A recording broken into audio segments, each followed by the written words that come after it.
সবাই তো অ্যাডভার্টাইজমেন্ট করতেই ব্যস্ত, আর ওই লিখে দিলাম নিউমারোলজি।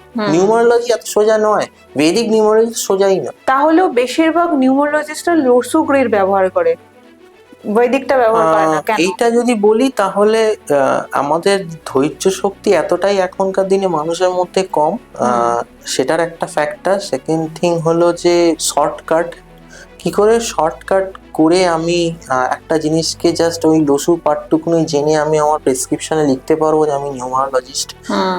বৈদিক নিউমারোলজি যদি তোমাকে শিখতে হয় তাহলে তোমাকে গুরু লাগবে। বই তোমার নিউমারোলজি প্রচুর আছে বাজারে, প্রচুর। কেউ একটু শিখেছে বা কিছু প্র্যাকটিস করেছে, একটা বই লিখে দিয়েছে, কিন্তু এর এক্সাক্ট কম্বিনেশন, এর এক্সাক্ট যে ফর্মুলা, সেই ফর্মুলা একজন গুরুই তোমায় বলবে।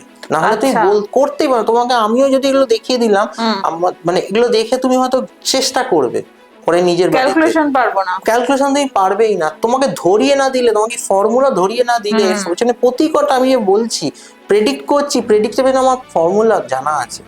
এর এত কম্বিনেশন যদি তুমি প্রসেস করে না করতে পারো, লাস্টে মাথার চুল ছিঁড়ে ফেলবে যে কি হচ্ছে। তুমি বলছো এক, উনি ক্লায়েন্ট তোমাকে বলে না, তো আমি আমার তো সব হয়নি, ধরতেই পারবে না।